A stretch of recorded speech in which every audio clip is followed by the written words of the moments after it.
બેચરાજી પંથકના રામપુરાથી રાંતેજને જોડતો મુખ્ય માર્ગ લાંબા સમયથી અત્યંત બિસ્માર હાલતમાં ફેરવાઈ જતા સ્થાનિક ગ્રામજનો, ખેડૂતો અને શાળાએ જતા વિદ્યાર્થીઓમાં તંત્ર સામે આક્રોશ જોવા મળી રહ્યો છે।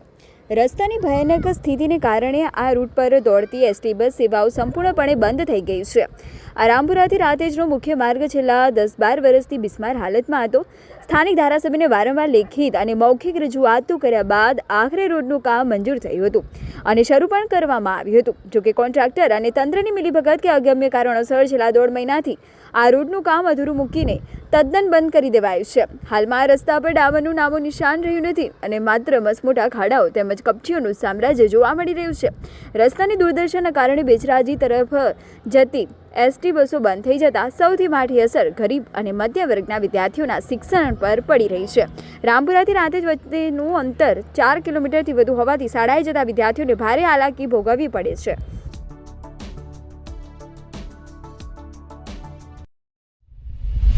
શું નામ તમારું?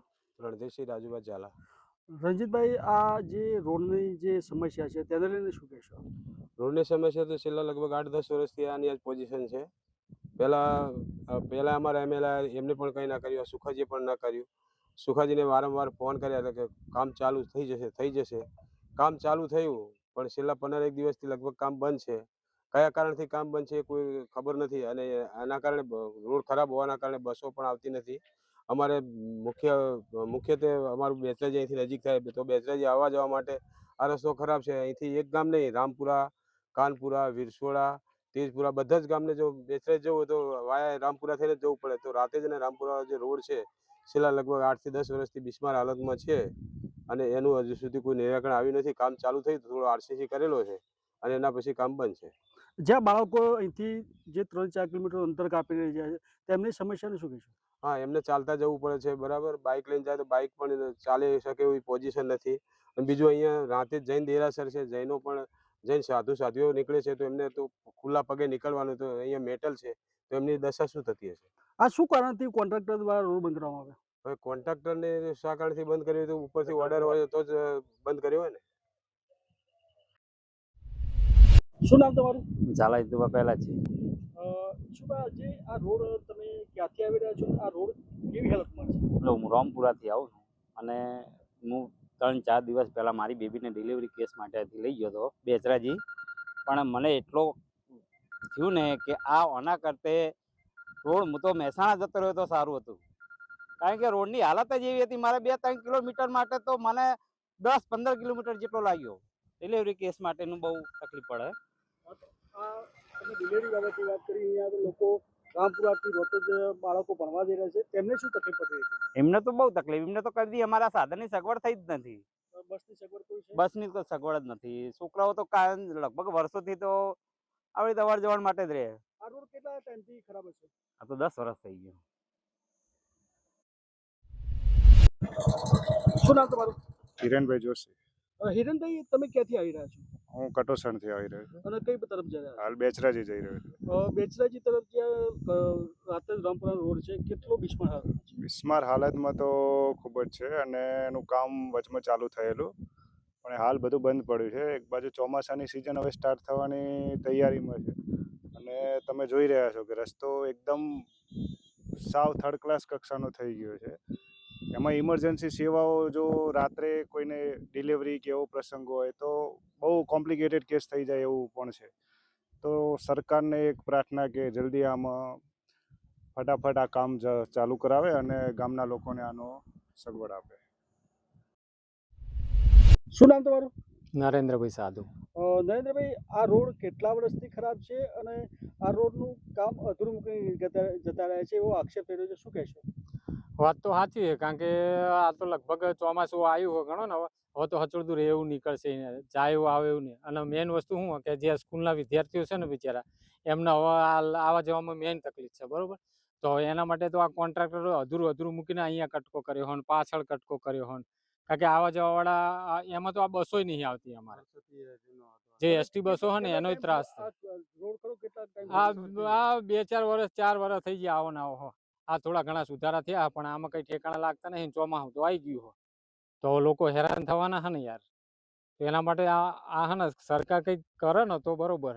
કારણ કે આ તો કોન્ટ્રાક્ટરો અહીંયા અધૂરું કર્યું 2 4 5 મીટર પાછળ કર્યું હો, પણ હવે બિચારા વિદ્યાર્થીઓને શું આ ચોમાસામાં વિદ્યાર્થીઓ ખેતરોમાં તો જાય નહીં બિચારા. આ જે રોડ બિસ્માર હાલતમાં છે એનાથી વિદ્યાર્થીઓના ભણવા ઉપર કઈ અસર પડે?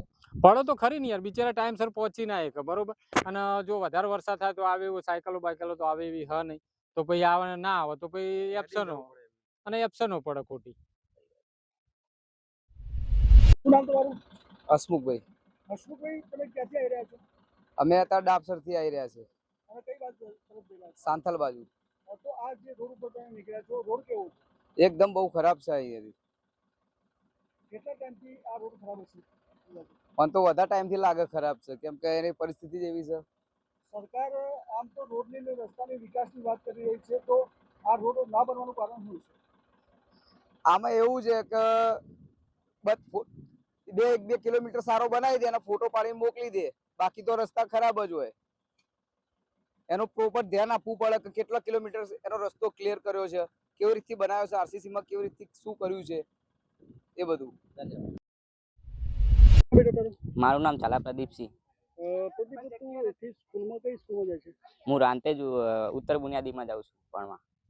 કેમ ચાલતા એમ કે અહીંનો રસ્તો ખરાબ છે એટલે કોઈ સાધન મળતું નથી. રસ્તો ખરાબ હોવાના કારણે કોઈ સાધન પણ આવતું નથી, બસ પણ આવતી નથી, એના કારણે અમારે ચાલીને જવું પડે છે. આ રોડ કેટલા ટાઈમથી ખરાબ છે?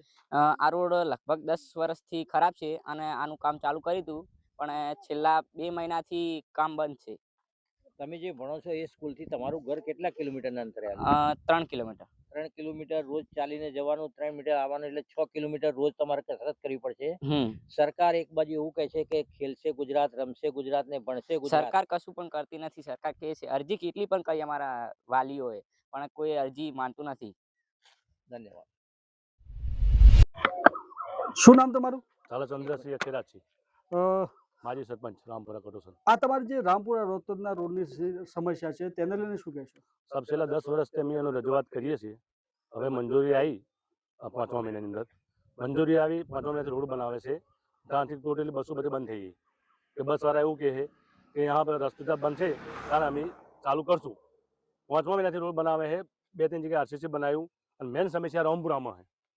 સમસ્યા રામપુરામાં પાણી વધારે ભરાય, અને કેનાલથી આ સાઈડમાં જે આરસીસી નહોતો બનાવ્યો ત્યાં બનાવ્યો. કોન્ટ્રાક્ટરને મેં ફોન કર્યો, એસઓને ફોન કર્યો, જિલ્લા પંચાયતમાં વાત કરી તો અહીંયા કે તમારો ડોમર રોડ બનશે અને તમારા નાળા નહીં બને. જે નાળા નહોતા બનાવવાના તો એ તો બનાવે જ નહીં, નાળા બનાવે જ નહીં અમને. અને જે બનાવવાના એ તો ટૂંકી ના પાડે કે નાળા નહીં બને. આ રોડની સમસ્યા કેટલા વર્ષથી છે? કાયમથી છે રોડની સમસ્યા. પાણી કાયમ ભરાય જ છે અહીંયા પાણી 7 થી 8 ફૂટ. આ રોડની સમસ્યાના કારણે બાળકોને ભણવામાં બહુ સાહેબ તકલીફ પડે છે. એક વર્ષે સાહેબ છોકરાઓ 3 કિલોમીટર આવવાનું, 3 કિલોમીટર જવાનું, 100 કિલોમીટર ચાલતું જવાનું, ચાલતું આવવાનું. અને સરકારે અત્યારે એવું કહે છે કે છોકરા ભણાવો, શું ભણાવે સાહેબ? પ્રોબ્લેમ તો જુઓ, તમારી 50-60 સંખ્યાઓમાં 20-25 છોકરીઓ હોય, એની અહીંથી 3-4 કિલોમીટર જોવાનું, તો બધું સરકાર ધ્યાનમાં. રોડના કારણે જે ખરાબ હોવાના કારણે અહીંયા જે ડિલિવરીના કેસો છે તેમાં પણ ખૂબ ડિલિવરી કેસ અહીંયા દવાખાને જવા માટે મેન બહુચરાજી અમારું મેન સ્થળ બહુચરાજી. રસ્તામાં ડિલિવરી એવા ખાડા પડ્યા કે રસ્તામાં ડિલિવરી થઈ જાય. ધન્યવાદ. ઇઝ ધ પ્રોબ્લેમ અમારા સાહેબ. વાત આપણે વિકાસની કરીએ તો ગુજરાત સરકાર તેમજ કેન્દ્ર સરકાર આજે વિકાસની વાતો કરી રહ્યું છે, ત્યારે આપણે મહેસાણા જિલ્લાના રોતોદ રામપુરા ગામે આવ્યા છીએ. તો એ ગામના જે રોડ જુઓ તો તમને એક રોડના દ્રશ્ય બતાવું છે કે આ રોડ જે છે કેટલા બિસ્માર હાલતમાં છે અને કેવો છે. અહીંયા જે વિદ્યાર્થીઓ છે જે રામપુરાથી રોતોદ જે સ્કૂલમાં ગયા છે, સવારે સ્કૂલમાં જાય છે, સ્કૂલમાં જે જાય છે તે વિદ્યાર્થીઓ માટે કોઈ સગવડ પણ અહીંયા નથી. અહીંયા બસ પણ આવી રહી હતી અને જે આ રોડના કોન્ટ્રાક્ટર દ્વારા જે આ રોડ છે એ અધૂરો મૂકીને જતો રહેવામાં આવે છે. શું કારણથી અધૂરો મૂક્યો છે તેની કોઈને ખબર નથી.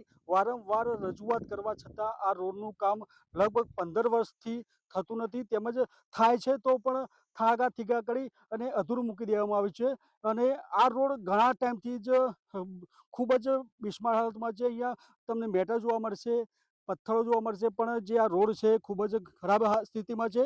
અને તેને લઈને અહીંયા જે વિદ્યાર્થીઓ તેમજ જે કોઈ ડિલિવરીનો કેસ હોય, આવતા જતા વાહનોનો કેસ હોય, તો આજે ખાડાના કારણે અને મેટરના કારણે લોકોને પંચર પડવાની તેમજ સાધનોમાં ખૂબ જ વાહન ચાલકો સમસ્યા ઉદ્ભવી રહી છે અને તેને લીધે લોકો હેરાન પરેશાન છે. મનોજ જોગી, મહેસાણા.